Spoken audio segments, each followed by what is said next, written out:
Perhatian warga Bikini Bottom, kalian selama ini ditipu dan dibohongi.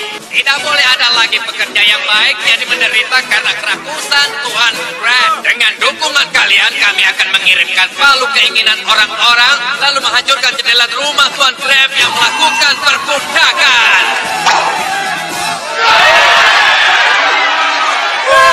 Semua dukungan ini membuatku lapar. Hai semuanya, ayo kita makan Krabby Patty. Ayo. Tidak ada yang peduli pada nasib buruh selama mereka mendapat kepuasan secara instan.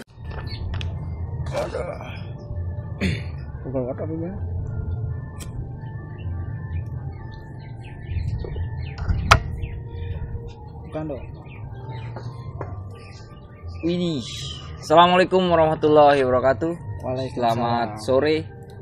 Apa kabar semua? Baik-baik. Enggak baik-baik kayaknya. Hari ini Lagi penuh amarah. emosi berarti. Oh iya, ada kejadian, ada situasi yang buat semua orang jadi makin muak. Dengan apa? Dengan keputusan. Keputusan apakah yang membuat orang itu marah-marah?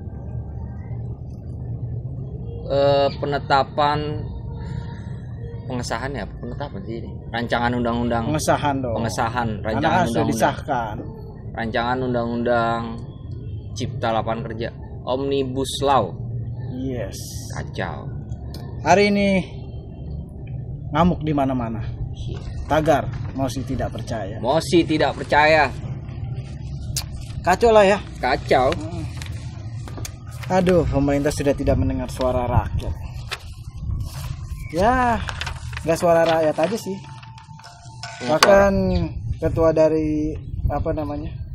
Suara dari siapa sih itu? Dari partai apa? Yang mereka dimatiin. Oh, itu Demokrat. Iya kan? Ya, mereka saja tidak didengar, apalagi rakyat. Kacau lah negeri ini. Nah, jadi kita apa nih yang bakal kita ulas? Kita bahas beberapa poin sebenarnya yang jadi fokus penolakan, khususnya buruh ya. Wah, ini berarti masuk dalam poin-poin kenapa Omnibus Law harus kita tolak. Karena memang sangat merugikan buruh dan pekerja ya. Sangat merugikan.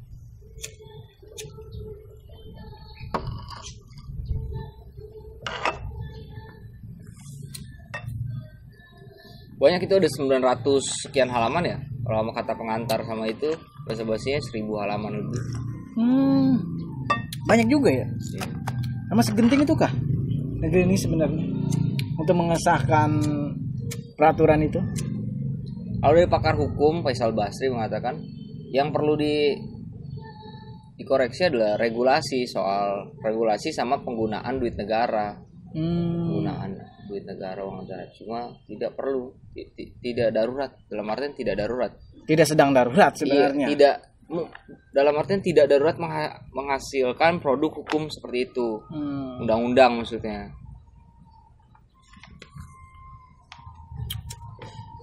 Jadi sebuah kekeosan ya antara buruh-buruh pada pemerintah kan. Justru dalam hal ini Dewan Perwakilan Rakyat memosisikan dirinya melawan rakyat. Oh begitu. Jadi jangan dititik beratkan buruh yang chaos, bahwa dia tidak berdiri bersama rakyat. Harusnya dilihat seperti itu. Jadi lebih condong ya berdiri untuk siapa dia? Keberpihakan. Iya. Oke, kita harus jelaskan ini. Jelaskan beberapa poin. Iya, mungkin tidak banyak ya, tapi ini sangat. Itu yang isu, ya bukan isu sih ya, emang poin yang ada difokusin ya, bukan isu lagi. Beberapa poin yang difokus. Ada 7. Interupsi, 7 ya. Yang apa namanya? Yang hot itu ada 7. Dari sekian banyak ya. Pertama apa tuh, Rik? Dari pertama, kita kayak baca ini ya. Apa sih kalau begini? Yang pertama kita ambil ini poinnya adalah 1. Upah minimum penuh syarat. Wih, yang kayak gimana upah minimum memenuhi syarat? Kalau kerja kamu bagus, kalau itu itu. Enggak, maksud gue diupah aja orang masih ada syaratnya nih. Ini gue bayar lu. Iya. Nah, ada rentetannya. Di sini menjelaskan nih. Di poin pertama adalah upah minimum kabupaten atau kota UMK. Dibuat bersyarat dengan memperhatikan laju inflasi atau pertumbuhan ekonomi. Gitu. Ini menurut Iqbal UMK tidak perlu bersyarat dan UMSK harus tetap ada. Iqbal siapa nih? Iqbal siapa ini ya? Gua namanya Iqbal. Nanti kita dideskripsikan, kita jelaskan siapa dia. Oke. Jika diambil dari rata UMK secara nasional, UMK di Indonesia disebut jauh lebih kecil dari upah minimum di Vietnam. Bohong padahal itu mitos, itu kayaknya masuk ke mitos. Mungkin nggak, soalnya di ASEAN kita tertinggi. Katanya? Iya, kita tertinggi. Nggak tertinggi. Gimana sih maksudnya? Kabupaten posisi minimum gitu. Gimana? Jangan bikin hoak dong. Oh, oke. Nah, kita harus rinci. Kita jangan seperti pemerintah yang selalu bikin hoak dan prank, Mat. Oke. Aduh, jika dalam rata UMK secara nasional, UMK Indonesia disebut jauh lebih kecil. Oh iya, jauh lebih kecil. Dari Vietnam kan? Iya. Enggak, itu pengklaiman pendapatan kita di ASEAN lebih kecil. Ada klaim maksudnya pemakluman bahwa investasi besar harus hadir dan itu akan mengejut pendapatan kita. Buat rakyat kan? Upah negara. Oh, negara. Kenapa nggak rakyat sih dipikirin?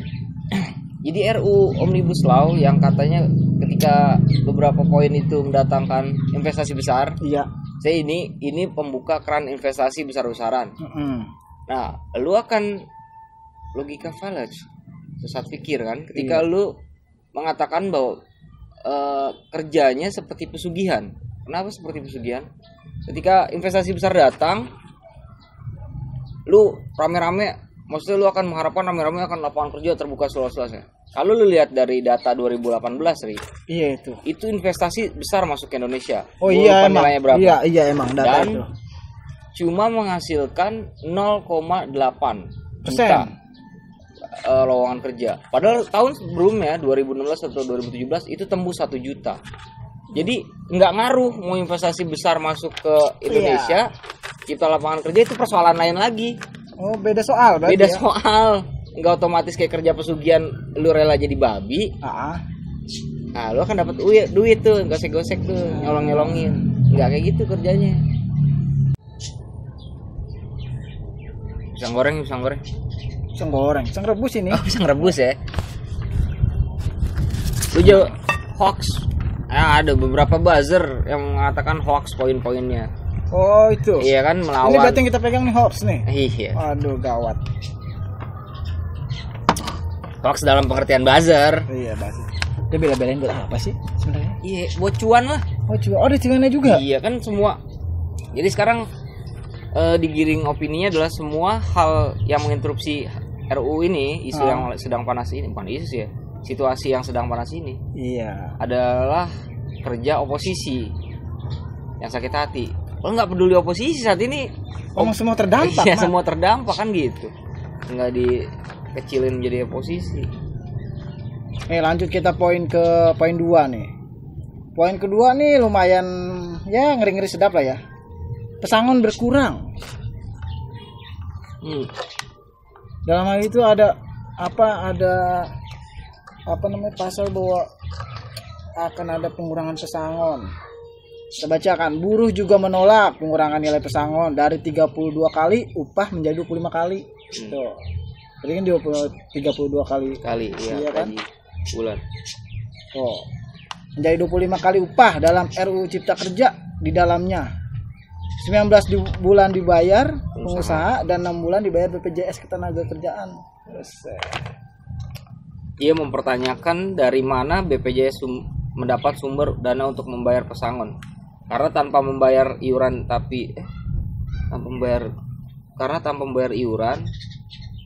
BPJS membayar pesangon buruh 6 bulan bisa dipastikan BPJS Ketenagakerjaan akan bangkrut atau tidak akan melanjutkan program JKP, jaminan apa sih? YKP Pesangon dengan mengikuti skema ini. Iya. Sebenarnya ini Mat tidak perlu dibaca Mat. Hal yang penting aja ini. Karena ini narasi mereka. Jadi gimana tuh pesangon berkurang itu gimana maksudnya? Ya buruh sebenarnya tidak apa maksudnya? Kalau dalam pengamat lagi, salah satu pengamat ekonomi mengatakan bahwa 32 kali ya? 32 kali menjadi 25 kali. Nah, 32 kali itu sebenarnya tidak memberatkan buruh, tidak memberatkan pengusaha. Tapi pengusaha punya versi sendiri, dikurangin. Ini kerja-kerja kapital, Kri. Kapital tuh nggak peduli. Selagi lu bisa kerja cepet, upah murah, efisien, itu poin itu yang dicari. Upah murah sebenarnya. Upah murah. Poin upah murah. Iya. Berarti ini pemerintah berpihak kepada para kapitalis. Oke.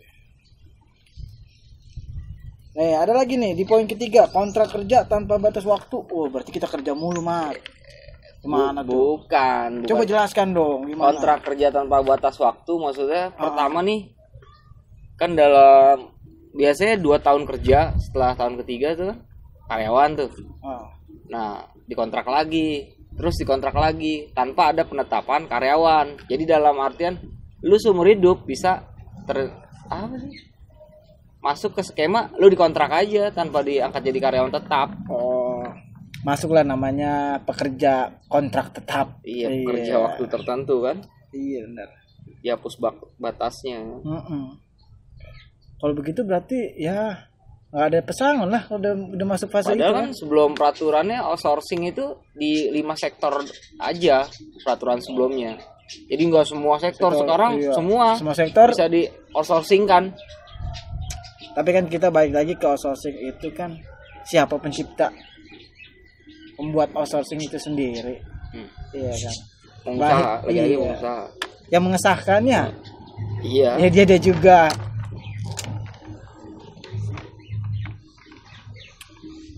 Lanjut nih kita di poin 4. Ya baliklah sama kayak poin 3. Poin 4 outsourcing seumur hidup.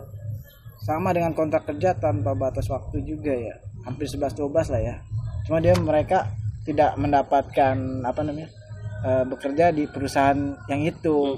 Kan harus lewat outsourcing dulu. Iya, baru bisa semua di outsourcing kan. Iya, bekerja di sektor itu. Misalnya kalau kerja di Toyota, outsourcing juga diterapkan tanpa batas jenis pekerjaan. Sebelumnya cuma 5 jenis pekerjaan. Apa itu? Gua nggak nyimak ya spesifikasi 5 itu. Itu bisa dicek kok. Sekarang semua, lu bayangin aja. Wah, jangan-jangan setelah COVID ini selesai kita kerja sama outsourcing man. Nggak tahu gimana. Gini Ri, persoalannya adalah dialektikanya persoalan ini adalah gini.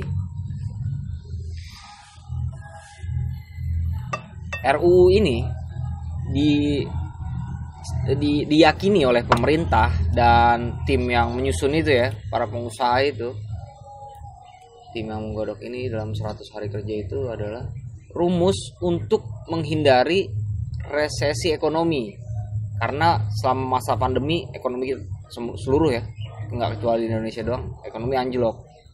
RUU ini digolkan untuk mengcover itu, kayak rumus ajaib gitu, solusi yang diyakini oleh pemerintah. Dan itu. Nah kemudian jadi omong kosong kalau wabah pandemi ini tidak ditangani serius. Pandemi masih berlanjut, lu nggak bakal bisa mengcounter ekonomi lu akan naik. Iya. Bullshit. Yang lu tangani ini pandeminya dulu. Ya gimana ya? Enggak, gue sempet gimana ya? Gue pesimistis banget gue sama kinerja pemerintah ini. Sebenarnya mereka itu lagi mikirin apa sih? Kita lagi mikirin berdoa ya corona itu cepet kelar ya. Dia lagi mikirin rancangan undang-undang yang secara siluman lah disahkan. Ya bagaimana nggak siluman man? Ada rapat di tengah malam, malam lah, ibaratnya di tengah malam. Kan qiyamul lail. Ibadah tengah malam tuh baik, Ri. Tapi kalau memang bermufakat jahat di tengah malam terus sepakat memelaratkan hajat hidup orang banyak orang gitu, rakyat khusus. Waduh, kacau itu.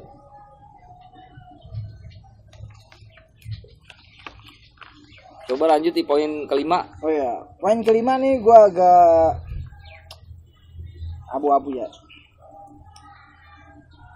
Baru dapat kompensasi minimal 1 tahun. Kita jelaskan nih.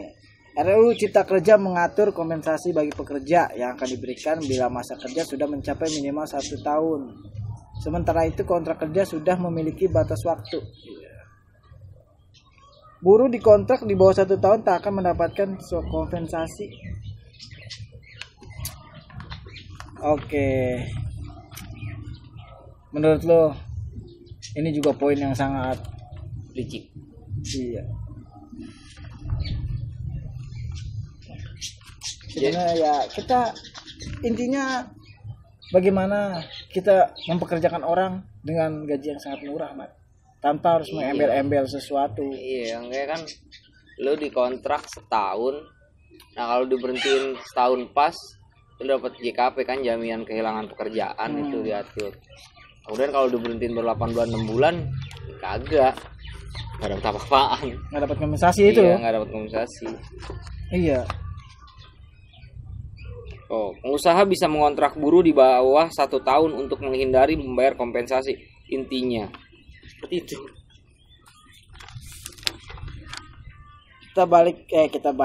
Kita lanjut nih ke 6. Waktu kerja yang berlebihan. Oh, kalau ini udah pasti. Bagaimana menurut dengan waktu kerja yang berlebihan nih? Buruh juga menolak waktu kerja yang disepakati dalam RUU Cipta Kerja karena dinilai bersifat eksploitatif dan cenderung berlebihan. Emang ya ada, gue pernah kerja di suatu tempat itu. Buruh? Nggak buruh, sektor pekerja aja. Oke. Karena nggak buruh aja begitu. Dalam persyaratan atau kebijakan itu, lu dipekerjakan 8 jam. Tapi pada kenyataannya di lapangan lu lebih dari 8 jam. Oke, 1 jam loyalitas, 2 jam masih dihitung loyalitas, Mat. Ya kan? Itu yang tapi masih itu kali. Mungkin lu salah menyimak kali. Itu lembur lah, dihitung lembur. Lembur kan ada hitungannya, Mat. Pasti lembur ada tuh bayarannya lah. Lembur juga ada syaratnya, Mat. Ada syaratnya. Iya. Kadang kalau lembur itu nggak bisa ujuk-ujuk lu kerja lebih terus lu ditulis lembur. Lu harus ada itu juga, apa namanya? Surat perintah lembur. Bukan surat perintah lembur. Ada pernyataan kalau lu boleh lembur. Oh gitu. Iya. Jadi lu ngubungin entah manajer lu, bertanya dulu, ini gue lembur atau enggak? Kalau enggak, dibayar cash? Enggak juga. Kadang gue juga pernah lembur kagak dibayar kan. Tapi masih disuruh lembur besok ya? Kagak lah. Oh enggak. Iya. Enggak sih disuruh lembur gue. Kan jadi hal yang sangat menyedihkan kan. Makanya DPR itu Dewan Perwakilan Rakyat. Gak usah ada perwakilan dah, Dewan Rakyat aja sekarang. Tapi ada rakyat juga, Mat. Dewan Rakyat, jadi nggak ada yang diwakilin rakyat langsung yang ke sana. Oh. Kan Dewan Perwakilan, P-nya itu kita coret aja. Perwakilannya? Nggak usah, kita langsung aja. Langsung datang sana ya? Rakyat aja yang ngatur deh. Karena fungsi DPR sejak awal terbentuk sampai hari ini kan jelas, harusnya jelas dia bekerja untuk membela hak hidup rakyat. Iya, rakyat. Tapi kok kayaknya ini dia jadi gini, di situasi ini orang sedang muak, semua sedang hopeless ya, tanpa harapan dengan situasi yang kayak gini ya kan. Nah, kita disuruh jaga kesehatan rakyat, pada umumnya jaga kesehatan, protokol kesehatan, bla bla, hindari kerumunan untuk menekan kurva peningkatan penularan virus corona. Kemudian dihasilkan undang-undang yang bukan sembunyi ya. Udah terang-terangan itu mah. Bukan, enggak maksudnya enggak fair gitu. Itu draftnya enggak keluar sebelum itu ditetapkan. Oh gitu. Enggak bisa diakses. Setelah itu ditetapkan draft itu baru bisa diakses. Kita tahu. Baru bisa keakses. Dia menghasilkan undang-undang cipta kerja yang tidak mengikutsertakan akal sehat. Sedangkan orang-orang disuruh sehat nih, bertahan sehat.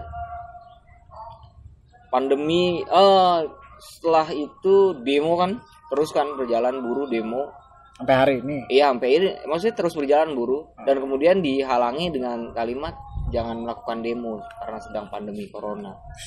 Apa kabarnya pilkada yang tetap berjalan, Ri? Pilkada boleh jalan, kalau demo janganlah. Demo iya. Jangan nanti sakit. Melakukan kerumunan gitu lah ya. Jangan nanti sakit. Kok bisa memutuskan tetap berjalan yang sebelah sana, yang ini nggak boleh gitu? Iya. Kalau situasi sama di pandemi, bukan situasi yang berbeda dalam waktu yang berbeda loh. Emang enggak gini ya, maaf. Kita harus lihat nih.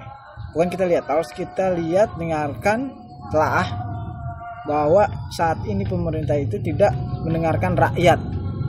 Ketika itu kita tahu berarti memang pemerintah dari dulu tidak mendengarkan rakyat. Nah, ketika nanti ada namanya pemilihan presiden, rakyat udah punya pegangan, maksudnya apa ya?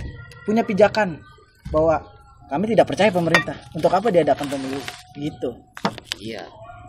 DPR juga harusnya nggak usah dipilih juga lah buat DPR. Cuma nggak ada kerjanya, ngeprank doang kerjanya. Iya. Dia nggak takut azab Tuhan kalimat. Iya. Ataupun di akhir nanti dia di penghisapan itu dia kena yang paling banyak, dia kagak mikir ke situ kali ya. Masuk surga sekarang juga semua nggak apa-apa nih. Iya. Makanya ada jokes yang menarik nih. Apa tuh? Kalau 256 anggota legislatif DPR itu naik pesawat dan dalam penerbangan itu pesawat itu meledak, berapa orang yang selamat? Bagaimana selamat, kan meledak itu kapal 200 itu. Yang di kapal kan mati. Ada yang selamat. Apa itu? Yang selamat itu 250 juta sekian rakyat Indonesia. Bisa selamat gitu?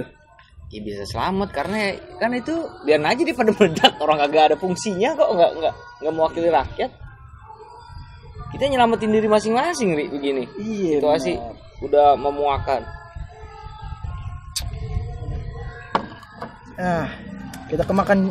Kita hobi memakan janji-janji politik. 7 yang terakhir nih. Wow, gue juga harus baca dong. Hak upah cuti yang hilang. Hak cuti melahirkan dan haid tidak dihilangkan yang jadi masalah. Selama cuti tersebut buruh menjadi tidak dibayar, pihaknya tidak setuju hal ini terjadi. Yang hilang satu. Oke, hak upah cuti yang hilang. Jadi no work no pay. Iya, intinya lu kalau nggak masuk absen, lu nggak dibayar. Nah, cuti pun akan diberlakukan seperti itu. Lu punya cuti 14 hari, lu ambil cuti lu 7 hari. Berarti ya lu no work no pay. Nah, jadi memang sistematisnya lu harus bekerja seperti robot. Iya. Nah, itu kan juga ada poin-poin yang lain itu seperti Sabtu Minggu. Sekarang nggak weekend. Maksudnya Sabtu itu lu bisa masuk kerja setengah hari. Gue mau memperhatikan itu ya dampak lingkungan ya. Ada juga kena dampak lingkungan ya? Iya, karena sektor migas batu bara. Poinnya adalah undang-undang investasi itu akan ditandatangani. Hak guna usaha itu tanah, soalnya di dalam tanah ini ada dalam wilayah. Iya, dalam satu wilayah ini ada cadangan emas atau cadangan minyak, gas, rel, tandatangani. Peraturan yang lama 25 tahun sampai 30 tahun bisa diperpanjang dengan ketentuan-ketentuan tertentu yang memenuhi syarat. Kalau lu mau memperpanjang kontrak kerjasama investasi. Itu asing. Iya, itu catatan yang lama. Itu asing. Iya. Investasi asing. Mana-mana asing. Nah, kemudian hari ini di-upgrade, diperbarui adalah sekali tanda tangan kontrak itu 90 tahun dan memungkinkan dan diperboleh oleh pemerintah sampai cadangan yang disedot diambil habis. Gimana itu menyikapinya? Dan itu akan melibat misalkan di lahan pertanian Pak Deh lu tuh yang di sana berapa Papua, hektar tuh Pak Deh lu punya tuh yang di daerah Jawa itu. Nah di dalam itu setelah diteliti sama tim geologi lah, tim yang ngerti, ada cadangan emas atau minyak, itu akan dilibas gitu aja. Ada penggantian cuma dia nggak perlu di lahan produktif untuk pangan ya. Iya. Kepentingan bisa asing paksa, itu bisa gitu direbut paksa, bisa diduduki paksa. Kayak apa namanya? Tragedi Salim Kancil itu perebutan paksa. Oh kan? Salim Kancil ya itu tambang pasir kalau nggak salah. Tambang pasir di kan? Malang ya. Iya. Sampai dibunuh. Di Malang itu ada tragedi namanya perampasan lahan dan apa aktivisnya itu aktivis lokal aktivis apa sih masyarakat ya lingkungan aktivis lingkungan yang peduli akan keadaan yang bobrok itu. Sebenarnya dia melihat konspirasi yang nyata di tingkat perangkat desa ya saat itu. Dari dasarnya. Iya, kira dia dibunuh ya, dipaksa dibunuh. Iya. Dibungkam dengan cara dibunuh. Jadi gimana nih? Pada kesimpulan tentang Omnibus Law ini, kita dukung atau kita tolak nih? Tolak lah dengan tegas, jelas. Dan pasti ya. Yoi. Gue ada catatannya, gue baca sebentar ya. Catatan untuk kesimpulan nih. Oke. Untuk kesimpulan ya kita. Jelaskan. Jangan lama-lama, jelaskan biar pemirsa langsung dengar. Pengesahan RUU Cipta Kerja oleh DPR dan pemerintah adalah bentuk penghambaan negara pada rezim investasi. Itu poinnya kan. Investasi itu. Yang sebenarnya belum tentu memandu perwujudan keadilan bagi rakyat. RUU ini membuka laju investasi sekaligus menutup hati nurani karena seperangkat kebijakan dalam banyak klaster justru mengingkari janji pemerintah untuk memperkuat daya saing pekerja dan daya saing ekologi ya dan distribusi kemakmuran rakyat sebagai mandat pasal 33 Undang-Undang Dasar Negara Republik Indonesia tahun 1945. Model pembahasan dan pengesahan yang sangat cepat dan tertutup dari partisipasi publik telah menjadi model legislasi di tengah pandemi.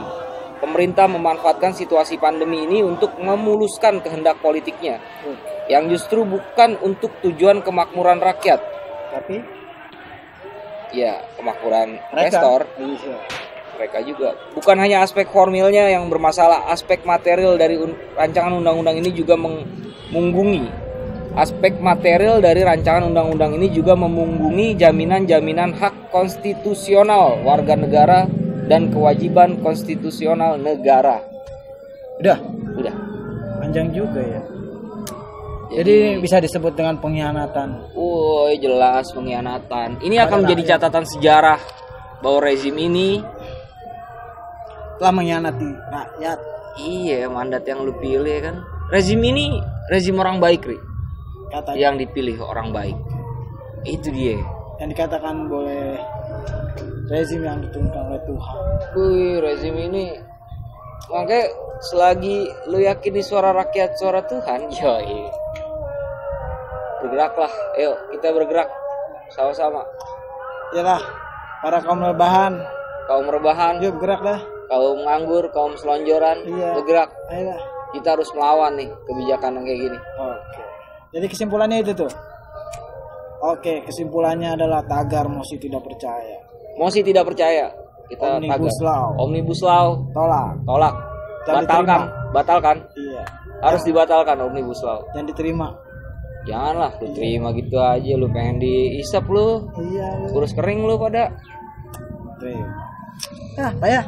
Oke, tutup. Sampai ketemu di video berikutnya. Oke. Masih bersama kita berdua, Mat and Kri. Wassalam.